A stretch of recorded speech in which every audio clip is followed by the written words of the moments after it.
সমাধান চাও যদি জীবনে মরণে, ফিরে যাও খুঁজে নাও চোখ রাখো কোরআনে। সমাধান চাও যদি জীবনে মরণে, ফিরে যাও খুঁজে নাও চোখ রাখো কোরআনে। তবেই পাবে সুখ শান্তির ঠিকানা, তবেই পাবে সুখ শান্তির ঠিকানা। যদি মেনে নাও তুমি মনে প্রাণে সমাধান, সমাধান চাও যদি জীবনে মরণে, ফিরে যাও খুঁজে নাও চোখ রাখো কোরআনে। আল্লাহ সুবহানাহু ওয়া তাআলা বলেন, হে পৃথিবীর মানুষ, তোমরা যে যেখানে যে অবস্থায় থাকো না কেন, তোমরা আমি আল্লাহ তাআলার দরবারে, আমি আল্লাহ পাককে রাজি এবং খুশি করার জন্য যেই কুরবানি পেশ করে থাকো, যেই কুরবানির পশু তোমরা পেশ করে থাকো, এই কুরবানির পশুর গোশত কিংবা রক্ত কোনো কিছুই আমি আল্লাহর দরবারে পৌঁছায় না। শুধুমাত্র আমি আল্লাহর দরবারে তোমাদের মধ্য থেকে তাকওয়া পৌঁছায়। আমি আল্লাহ তাকওয়া বান্দাদের জন্য মহা পুরস্কার রেখেছি। আর যারা তাকওয়া অবলম্বন করে আমি আল্লাহর রাস্তায় কুরবানি করতে পারে, তারা এটা আল্লাহর নির্দেশে করে। আর আল্লাহর নির্দেশে তাকওয়াবান যারা হয়, তাকওয়া অবলম্বন যারা করে, তাদের জন্য আমি আল্লাহ পাক বড় পুরস্কারের ব্যবস্থা রেখেছি। জোরে বলেন সুবহানাল্লাহ। এই আয়াত থেকে বোঝা গেল, দুনিয়ার বুকে যে যাই করি না কেন আল্লাহর দরবারে সেটা পৌঁছাবে না। আল্লাহর কাছে শুধুমাত্র মানুষের দিলের তামান্না, মনের ভেতরে কি চলতেছে আর চলে না, এই জিনিসটাই মনের ভেতরের অংশটাই পৌঁছায়। আল্লাহ পাকের কাছে গরুও পৌঁছায় না, গোশত পৌঁছায় না, রক্ত হাড্ডি মাংস কিছুই পৌঁছায় না। কথা বলেন ঠিক কিনা? অনেকে আছে 2 লক্ষ টাকার গরু দেওয়া লাগবে, ছাগল দিলে হবে না। ছাগল দিলে সমাজের মধ্যে আমার স্ট্যাটাস থাকে না। অনেকেই বলবে এত টাকার মালিক, কিন্তু ছাগল দিচ্ছে, ওর তো উচিত ছিল 5 লক্ষ টাকার গরু দেওয়া। এই যে প্রতিযোগিতা, এই প্রতিযোগিতা করে 4 পয়সার লাভ হবে না। যদি আপনার অন্তরের মধ্যে লোক দেখানোর জন্য কাজ করা হয়ে থাকে, কথা বলেন ঠিক কিনা? লোক দেখানোর জন্য করা যাবে না। একমাত্র আল্লাহকে রাজি এবং খুশি করার জন্য আমার এই কাজের দ্বারা দুনিয়ার কেউ না, একমাত্র আল্লাহ খুশি হবে। আল্লাহর রাজি এবং খুশির জন্য যদি আমি আপনি আল্লাহ পাকের তাকওয়া অবলম্বন করে যে কোনো কাজ করতে পারি, আল্লাহ পাক সেই তাকওয়া অবলম্বনকারীদেরকে পছন্দ করেন।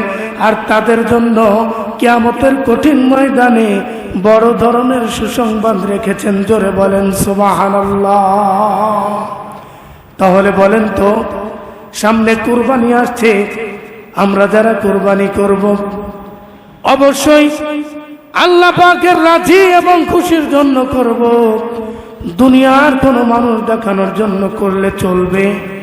জোরে বলেন চলবে? দুনিয়ার কোনো মানুষ দেখানোর জন্য যদি আপনি করে থাকেন, এটা সওয়াবের পরিবর্তে শিরিক করার গুনাহ আল্লাহ পাক আমল নামায় দিবে। সুতরাং না না না, 2টা শব্দ আপনাদের সামনে বলেছি। 1 নাম্বার হলো তাকওয়া, আর 2 নাম্বার হলো তাকাব্বুর। আমরা অবশ্যই তাকওয়া অবলম্বন করেই চলবো। তাকাব্বুরি আমাদের মধ্যে যেন না আসে, সেদিকে খেয়াল রাখবো। তাকাব্বুরি যারা করবে তারা আল্লাহর কাছে অপছন্দনীয় হবে। জোরে বলেন ঠিক কিনা? তাহলে অবশ্যই আমাদেরকে তাকওয়া অবলম্বন করে আল্লাহ পাকের কাছে যেতে হবে। তাকাম্বুর করা যাবে না, অহংকার করা যাবে না।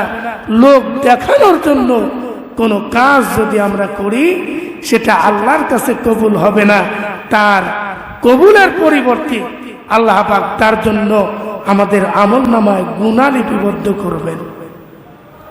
তাহলে আমরা যেটাই করব আল্লাহর রাজি খুশির জন্য, আল্লাহকে ভালোবেসে তাকওয়া অবলম্বন করে করব। তাকাব্বুর আমাদের ভেতরে যেন না আসে, সেদিকে আমরা সকলেই খেয়াল রাখবো। জোরে বলেন ইনশাআল্লাহ। এখন আসেন, আমরা যে কুরবানি করব, এই তো আর মাত্র 6 দিন 7 দিন আছে। এই 6-7 দিন পরেই যে আমরা কুরবানি করব, এই কুরবানি করলে আমাদের লাভ না লস, এটা আগে জানতে হবে। এখন আমরা তো লাভ ছাড়া কোনো কাজ করব কি? করব না।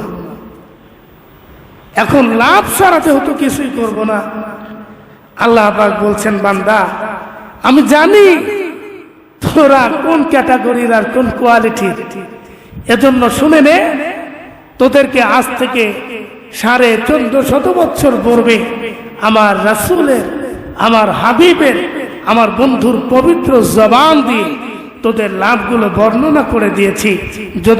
যদি তোরা পরিপূর্ণভাবে এই আমলগুলো করতে পারিস, অবশ্যই তোরা দুনিয়াতে তাকওয়ামান হবি, তাকওয়া অবলম্বনকারী হয়ে আমি আল্লাহর কাছে কবুলিয়াত বান্দা হয়ে আসতে পারবি। জোরে বলেন সুবহানাল্লাহ। এখন আপনাদের মনে যেমন প্রশ্ন জাগে, হুজুর এত টাকা খরচ করে কুরবানি করব, লাভটা কি? যদি কোনো লাভ নাই থাকে তাহলে করার দরকারটা কি? এই সেম কোশ্চেন আল্লাহ পাকের রাসূলের জামানায় সাহাবীরা আল্লাহ পাকের রাসূলকেও করেছিলেন। জোরে বলেন সুবহানাল্লাহ। কি প্রশ্ন করেছিলেন? সেই প্রশ্নটি জানাতে গিয়ে আল্লাহ সুবহানাহু ওয়া তাআলা রাসূল বলেন যে পৃথিবীর মানুষ, সাহাবীরা আমাকে যখন প্রশ্ন করলো যে রাসূল আপনি বলেন তো দেখি, আমরা যে কুরবানি করব, এ কুরবানির হাকিকত কি? এ কুরবানির হাকিকতটা আমাদেরকে আগে বলেন। আমরা যদি হাকিকত জানি তাহলে আমল করব, যদি না জানি তাহলে তো করতে পারবো না। আল্লাহর নবী সাহাবীরা যখন প্রশ্ন করলেন, ইয়া রাসূলুল্লাহ, ইয়া হাবিবাল্লাহ, বলেন তো এই কুরবানির হাকিকতটা কি? আল্লাহর নবী সঙ্গে সঙ্গে সাহাবীদেরকে বললেন, সাহাবীর দল, তোমরা জানো না মা হাযিহিল আদাহি ক্বালা সুন্নাতু আবিকুম ইব্রাহিম। জোরে বলেন সুবহানাল্লাহ। আল্লাহর নবীকে সাহাবীরা যখন প্রশ্ন করলেন, ইয়া রাসূলুল্লাহ, ইয়া হাবিবাল্লাহ, বলেন তো দেখি কুরবানির হাকিকতটা কি? কুরবানি কেন করব? কুরবানি করার জন্য আমাদেরকে কি করা লাগবে?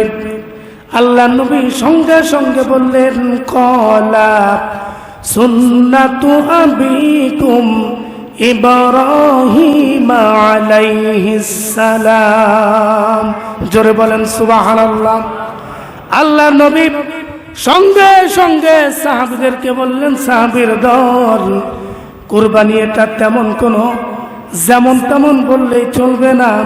কুরবানিটা হচ্ছে তোমাদের আদি পিতা, তোমাদের যে পিতা, তোমরা যে মুসলমান, তোমাদের জাতির পিতা ইব্রাহিম, সেই জাতির পিতা ইব্রাহিম আলাইহিস সালাতু ওয়াস সালামের একটা সুন্নাত। চিৎকার দিয়ে বলেন সুবহানাল্লাহ। আল্লাহর নবীকে সাহাবীরা প্রশ্ন করলেন, ইয়া রাসূলুল্লাহ, ইয়া হাবিবাল্লাহ, কুরবানির হাকিকত কি? নবী আমার ডাক দিয়ে বললেন, সাহাবীরা, কুরবানির হাকিকত হলো তোমাদের জাতির পিতা ইব্রাহিম আলাইহিস সালাতু ওয়াস সালামের একটি সুন্নাত। সাহাবীরা আবার প্রশ্ন করলেন, ইয়া রাসূলুল্লাহ, ইয়া হাবিবাল্লাহ, বলেন তো এই সুন্নতটা পালন করলে আমাদের কি লাভ হবে, আমাদের কোনো লাভ আছে কিনা। আল্লাহ নবী সঙ্গে সঙ্গে বললেন, সাহাবীর দল, তোমাদের জন্য প্রথম নম্বরের যে লাভ হবে, তোমরা যে পশুটাকে জবাই করবা, যেই পশুটাকে তোমরা কুরবানি করবা, এই পশুর শরীরের মধ্যে যতগুলো লোম থাকবে, প্রত্যেকটি লোমের বিনিময়ে আল্লাহ পাক তোমাদেরকে এক একটি করে নেকি লিখে দিবে। চিৎকার দিয়ে বলেন সুবহানাল্লাহ।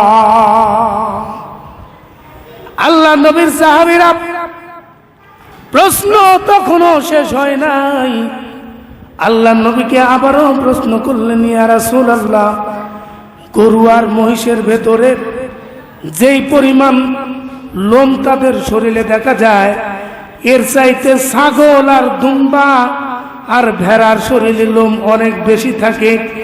বলেন তো দেখি, ছাগল দুম্বা আর ভেড়ার ভেতরেও কি এই নিয়ম নাকি? আল্লাহ নবী বললেন, অবশ্যই। তোমরা যে যেটাই কুরবানি করো না কেন, কুরবানির পশুর শরীরে যতগুলো লোম থাকবে, সেটা যদি ভেড়াও হয়, দুম্বাও হয়, ছাগলও হয়, পশুর শরীরে যতগুলো লোম থাকবে, প্রত্যেকটি লোমের বিনিময়ে আল্লাহ পাক এক একটা করে সওয়াব তোমাদের আমলনামায় লিখে দেবে। চিৎকার দিয়ে বলেন সুবহানাল্লাহ। বলেন তো দেখি, পশুদের শরীরের মধ্যে যেই লোমগুলো থাকে, এই লোম কি গোনা সম্ভব? গোনা যাবে? সম্ভব না। এত পরিমাণে লোম থাকে। আল্লাহর নবী বললেন, যে পরিমাণ লোম ওই পশুর শরীরে থাকবে, সেই পরিমাণ প্রত্যেকটা লোমের বিনিময়ে এক একটি করে সওয়াব তোমাদের আমলনামায় লিখে দেওয়া হবে। জোরে বলেন সুবহানাল্লাহ।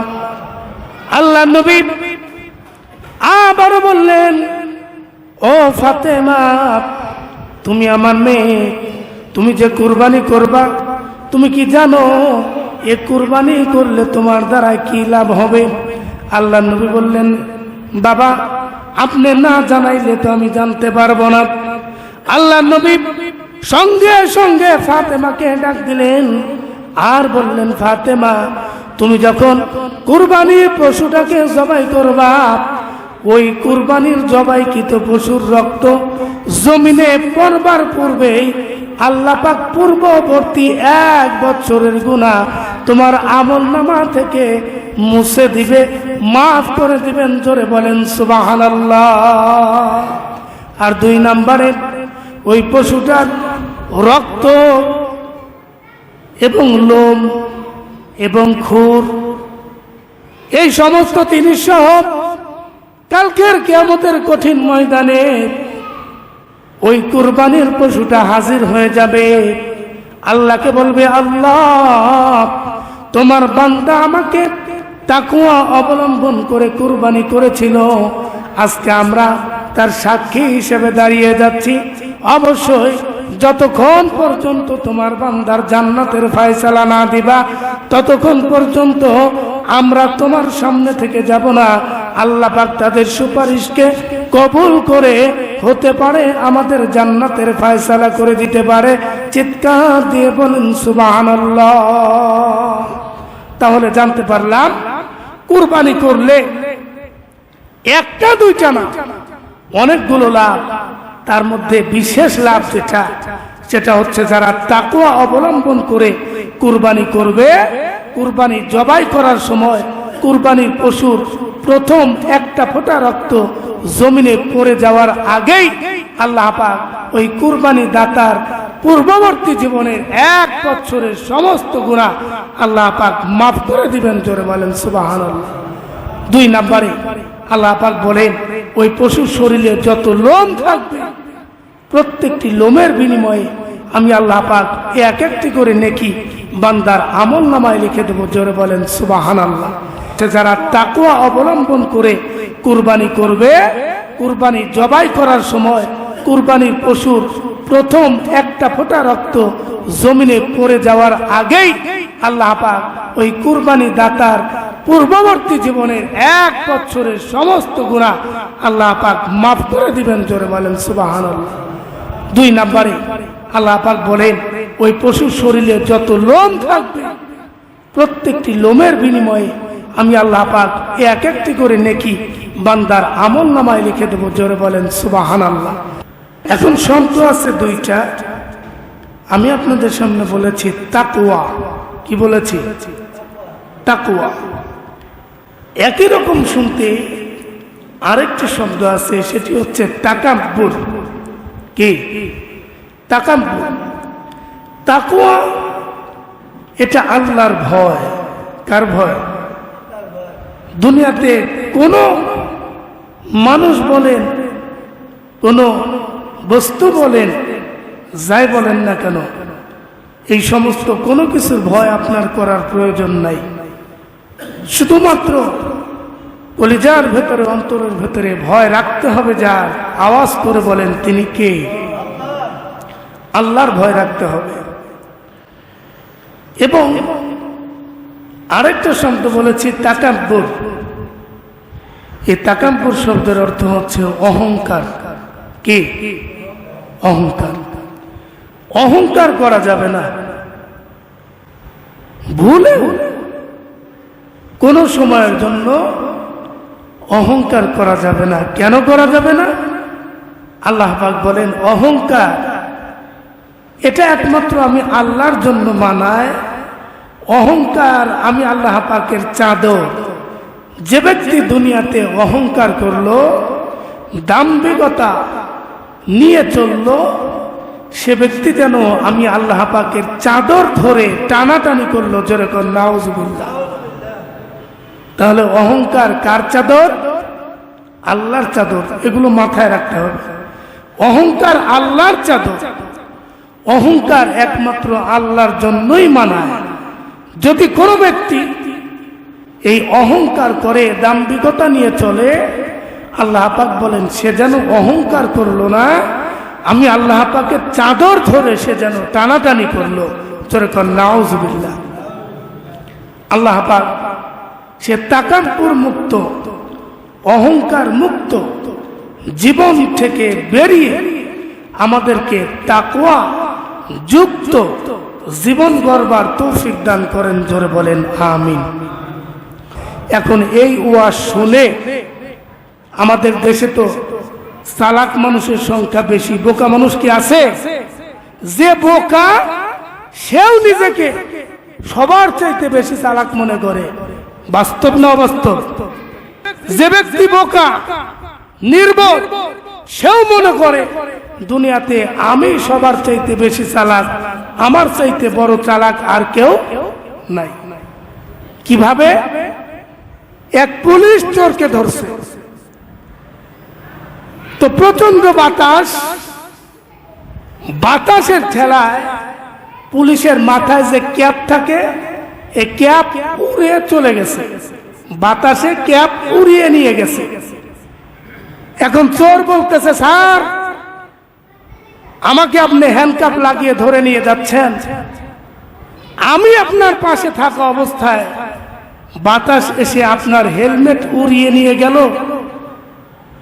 10 সেকেন্ড সময় দেন, হাতটা খালি একটু ছেড়ে দেন, দৌড় দিয়ে গিয়ে আমি আপনার টুপিটা নিয়ে আপনার কাছে পৌঁছে দিব।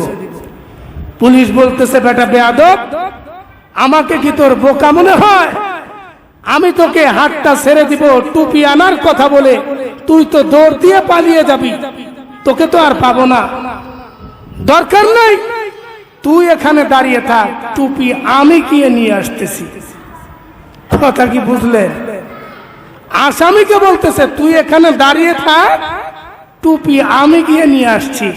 এখন আসামিকে দাঁড় করে রেখে পুলিশ যদি যায় টুপি আনতে, আসামি কি ওখানে থাকবে না ভাগবে?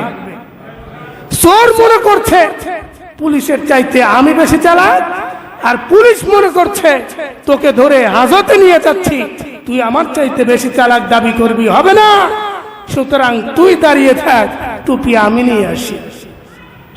চোর ভাবছে আমি বেশি চালাক, আর পুলিশ ভাবছে আমি বেশি চালাক।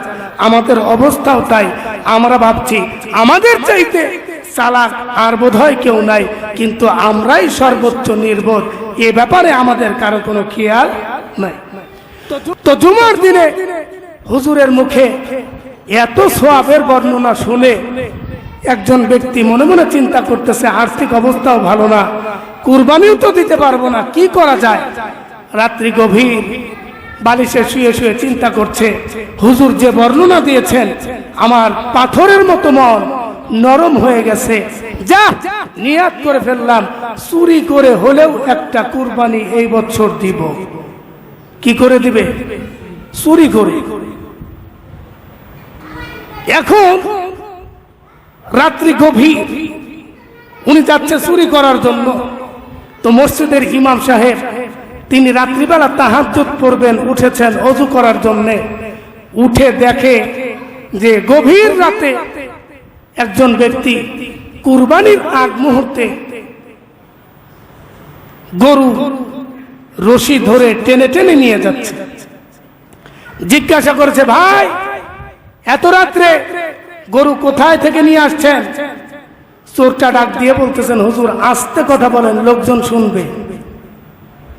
বলতেছে, এই জিলহজ মাসে আপনি গরু চুরি করছেন, কি উদ্দেশ্যে? বলছে, হুজুর আর বলেন না, আর্থিক অবস্থাও ভালো না, শুক্রবারে আপনি যে সওয়াবের বর্ণনা দিয়েছেন আমার পাথরের মতো মন নরম হয়ে গেছে, নিয়াত করেছি, আর্থিক অবস্থা ভালো না, কিনেও তো কুরবানি দেওয়া যায় না, চুরি করে হলেও একটা কুরবানি এবার আর ছাড়বো না। তো হুজুর গভীর রাত যাচ্ছি, এই গরুটা চুরি করে নিয়ে বাসায় গিয়ে বেঁধে রাখবো, আগামীকালকে কুরবানি দিব। হুজুর বলতেছেন, বেটা চুরি করে কুরবানি দিলে কি কুরবানি হবে? চোর বেটা হুজুরকে ধমক দিয়ে বলে, হুজুর খালি ওয়াজ আপনারাই জানেন, ওয়াজ কিছু আমিও মুখস্থ করছি। এমন ওয়াজ মুখস্থ করা পণ্ডিত আমাদের সমাজেও আছে না নাই? কোথাকার কোন পাগল ছাগল কি বলেছে, কোথায় বলেছে সেটা মানে শুনেই ওটাকে থিসিস করা নাই, ওটাকে গবেষণা করা নাই, কোরআন হাদিসের সঙ্গে মিল আছে কিনা সেটাও জানা নাই, ওটা শুনেই ফাল পাড়তেছে।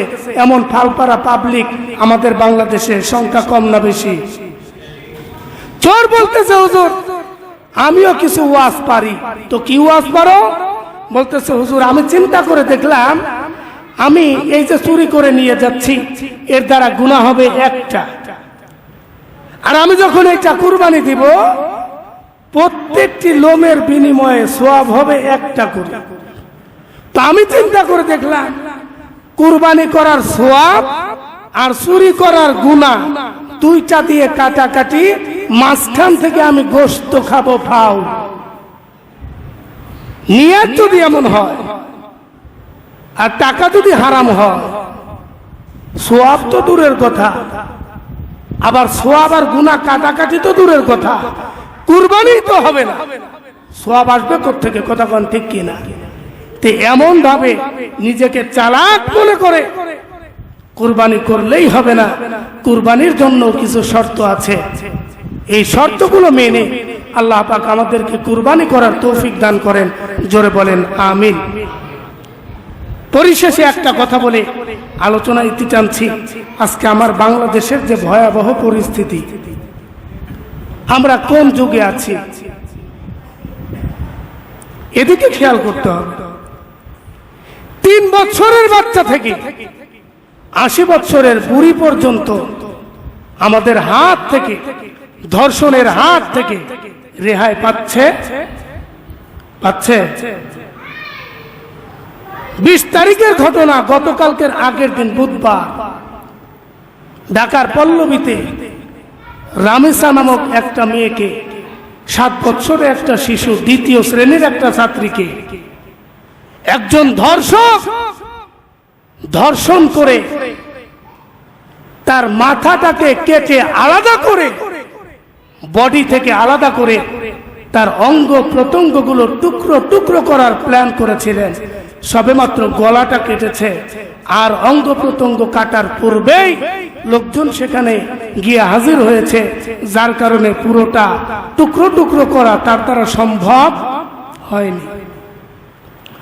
অত্যন্ত দুঃখের সঙ্গে বলছি, ছোট্ট শিশু, তাকে ধর্ষণ করা হলো, গলা কেটে আলাদা করে দেওয়া হলো, যে আসামি সে ধরাও পড়ল, সে নিজের মুখে স্বীকারোক্তিও দিল যে হ্যাঁ আমি তাকে ধর্ষণ করেছি, তার গলা কেটে বডি থেকে আলাদা করে দিয়েছি। এরপরে আর কোন তদন্তের দরকার আছে কি? যদি মুসলমান হয়ে থাকেন মুসলমানের আওয়াজে বলতে হবে, আর কোন তদন্তের দরকার আছে? আছে। কিন্তু আমার বাংলাদেশে এই সমস্ত বিচার নিয়েও পায় তারা চলছে। আমার দেশের কিছু মানুষ বলেছেন যে আমরা এখন মধ্যযুগে নাই। আমি তার কাছে প্রশ্ন ছুড়ে দিতে চাই, আমরা এখন কোন যুগে আছি ভাই? আমরা যদি মধ্যযুগে না থাকি কোন যুগে আছি? উনি মধ্যযুগ বলতে কোরআনের যুগকে বুঝিয়েছেন। এই কোরআনের যুগ শুধু মধ্যযুগ হতে পারে না, কোরআনের আইনগুলো শুধু পূর্বের আইন হতে পারে না। এই কোরআনটা যখনকার যে সময়, সব সময়ের জন্য এই কোরআন আল কারীমটাকে আল্লাহ পাক প্রযোজ্য করে দিয়েছেন। তিনি কে? এই কোরআন শুধু আগের যুগে নয়, ভবিষ্যতের জন্য নয়, এই কোরআনটা হচ্ছে বর্তমানের জন্য, সব সময়ের জন্য। এই কোরআনটা বর্তমান হিসেবে বিবেচিত হবে। কথা বলেন ঠিক কিনা? অথচ আসামি স্বীকারোক্তি দেওয়ার পরেও 7 দিন লাগবে তদন্ত করতে। এরপরে নানান তাল বাহানায় খুলনার আসিয়ার কোন খবর আছে কি? 3 বছরের শিশু ধর্ষণ করে ধর্ষকরা মেরে ফেললো, বুক ফুলিয়ে চলছে। 3 বছরের শিশু আসিয়া, তার কোনো বিচার বাংলাদেশে হয়েছে? হয় নাই। আজকেও রামিসার ব্যাপারে এমনটা চলছে। আমরা এখন মধ্যযুগে নাই, আমরা এখন কার্ডের যুগে আর অন্যান্য যুগে রয়েছি। এগুলো বলে মানুষকে বিভ্রান্ত করা যাবে না। ধর্ষক যেখানে নিজে সাক্ষ্য দিয়েছে, হ্যাঁ আমি ধর্ষণ করেছি, তার বডি থেকে কল্লা আলাদা করে দিয়েছি, এরপরে আমার মনে হয় আর কোন তদন্তর নামে ফাজলামি না করে তাকে কোরআনের আইনে শাসনে শাসিত করে তার কোরআনের বিধান মেনে তার শাস্তি হওয়া উচিত। কথা বলেন ঠিক কিনা? স্বাধীনতার পর থেকে 54 বছর রানিং চলতেছে। এই 54 বছর বয়সে আমার দেখা যতটুকু 2001 থেকে 2006 পর্যন্ত মরহুমা বেগম খালেদা জিয়ার শাসন আমরা দেখেছি। খালেদা জিয়ার শাসনে কি ধর্ষণ আর চুরি বন্ধ হয়েছে? কথা কোন হয়েছে? তারপরে আমরা দেখেছি ফখরুদ্দিনকে, তার আমলেও ধর্ষণ আর শাসন বন্ধ হয় নাই। তারপরে বিগত 17 বছর আমাদের আপা চালিয়েছেন, সে আপার সময়েও ধর্ষণ আর চুরি বন্ধ হয় নাই। এরপরে দেখলাম ডক্টর ইউনূস সাহেবকে, তার সময়েও ধর্ষণ আর এই চুরি বন্ধ হয় নাই। এখন আমরা তারেক রহমান সাহেবকে দেখছি, তার সময়েও দিন যত গড়াচ্ছে, আমরা মধ্যযুগে নয়, আমরা কার্ডের যুগেও নয়, আমরা দিন যত গড়াচ্ছে আয়ামে জাহিলিয়াতের যুগের দিকে তত পৌঁছাচ্ছি। কথা বলেন ঠিক কিনা? আয়ামে জাহিলিয়াতের যুগে যেমন মহিলাদের কোনো দাম ছিল না, মহিলাদেরকে মনে করা হতো তারা ভোগের পণ্য, তাদেরকে ভোগ করত, তাদের না ছিল কোনো সম্মান, না ছিল কোনো মর্যাদা। এমনকি মায়ের পেট থেকে কোনো কন্যা সন্তান বের হলেই তাকে জীবন্ত কবর দেওয়া হতো। এ ছিল আয়ামে জাহিলিয়াতের যুগ। আমরা সে যুগকেও পার করে যাওয়ার অবস্থানে আছি বর্তমানে। কথা কোন ঠিক কিনা? আমরা সে যুগটাকেও পার করে চলে যাচ্ছি। আমাদের এদিকে খেয়াল রাখতে হবে ভাই। এখন যদি আমি এই মেম্বারে বসে বাংলাদেশের যারা ক্ষমতাসীন ব্যক্তি তাদের কোনো মেয়েকে নিয়ে অশ্লীল কোনো বক্তব্য দেই, যদি একটা বকা দিয়ে বসি, আসর নামাজ এই মসজিদে পড়ার সুযোগ আমি পাবো? কোন পাবো? তার আগেই তো আমি জেলখানায় গিয়ে বসে থাকবো। কিন্তু বাংলাদেশে রাসূলকে বকা দেয়, তাকে দুলা ভাইয়ের আদর করা হয়। ধর্ষণ আপনি যে আইন করেন না কেন বন্ধ করতে পারবেন না যতক্ষণ পর্যন্ত কোরআনের আইন আপনি চালু না করবেন। কথা বলেন ঠিক কিনা? কোরআনের আইন কি জেনে নেন। যদি কোনো ধর্ষক কোনো মেয়েকে ধর্ষণ করে কোরআনের বিধান অনুযায়ী তার একটাই শাস্তি, মৃত্যুদণ্ড। যদি কোনো বিবাহিত পুরুষ আরেকটা বিবাহিত নারীর সঙ্গে ব্যভিচার করে, জেনা করে, মানে নারী পুরুষের সম্মতিতে, যাকে আমরা পরকীয়া বলি, যদি কোনো বিবাহিত পুরুষ মহিলা পরকীয়া করে ধরা পড়ে, তাহলে ওই পুরুষকে, ওই মেয়েকে কোমর পর্যন্ত মাটির নিচে গেড়ে পাথর নিক্ষেপ করে, রসম নিক্ষেপ করে তাকে দুনিয়ার থেকে বিদায় করে দিতে হবে। আর যদি পুরুষ যদি অবিবাহিত হয়, তাহলে তাকে 100টা চামড়ার চাবুকের আঘাত করতে হবে, ওকে সমাজ থেকে বয়কট করে দিতে হবে। আর যদি কেউ ধর্ষক হয়, ধর্ষণ করে, তার এ সমস্ত কোনো বিচারে কাজ হবে না, তার একটাই শাস্তি, মৃত্যুদণ্ড। বাংলাদেশে কোন একটা ধর্ষককে যদি সরোয়ার্দী ময়দানে নিয়ে কোমর পর্যন্ত গেড়ে অথবা ফাঁসির মঞ্চ কার্যকর করে সমস্ত মিডিয়াগুলো ওপেন করে যদি একজন ধর্ষককে এভাবে ফাঁসি দেওয়া হতো, মৃত্যুদণ্ড দেওয়া হতো, আমার বিশ্বাস বাংলাদেশে ধর্ষণ তো দূরের কথা, যুবকদের স্বপ্নদোষ পর্যন্ত বন্ধ হয়ে যেত। কিন্তু আইন আছে, প্রয়োগ নাই। আমার দেশে চুরি বন্ধ হয় না, ব্যাংক ডাকাতি হয়, ব্যাংক চুরি হয়, শেয়ার বাজার চুরি হয়। বন্ধ হবে কিভাবে? একজন চোরকে ধরেন, সরোয়ার্দী ময়দানে নিয়ে প্রচার করে মানুষদেরকে জানিয়ে হাতের কবজি কেটে গাছে ঝুলিয়ে দেন আর বলে দেন এরপর থেকে যে বা যারা চোর করবে ব্যক্তি দেখে নয়, তার কর্ম দেখে বিচার করা হবে। চুরি করলেই তার হাত কেটে গাছে লটকিয়ে দেওয়া হবে।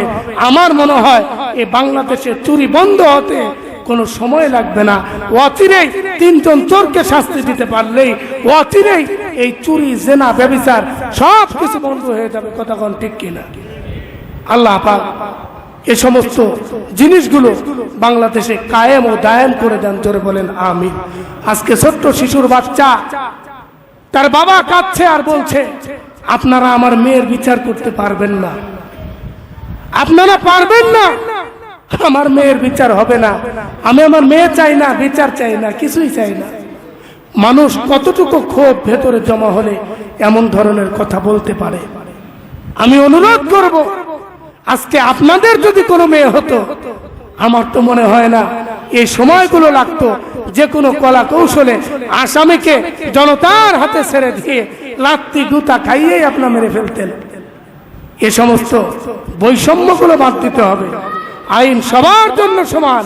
আমি আপনাদের কোনো মেয়েকে অশ্লীল বকা দিলে যদি এক মুহূর্তে আমি গ্রেপ্তার হতে পারি, শাস্তির আন্ডারে যেতে পারি, আইন সবার জন্য সমান করে বাংলাদেশের আম জনতা থেকে যারাই আছে সকলের জন্য আইনটাকে এক প্ল্যাটফর্মে এনে আল্লাহ পাক এই বাংলাদেশে শান্তি কোরআন এবং হাদিসের অনুযায়ী চলে।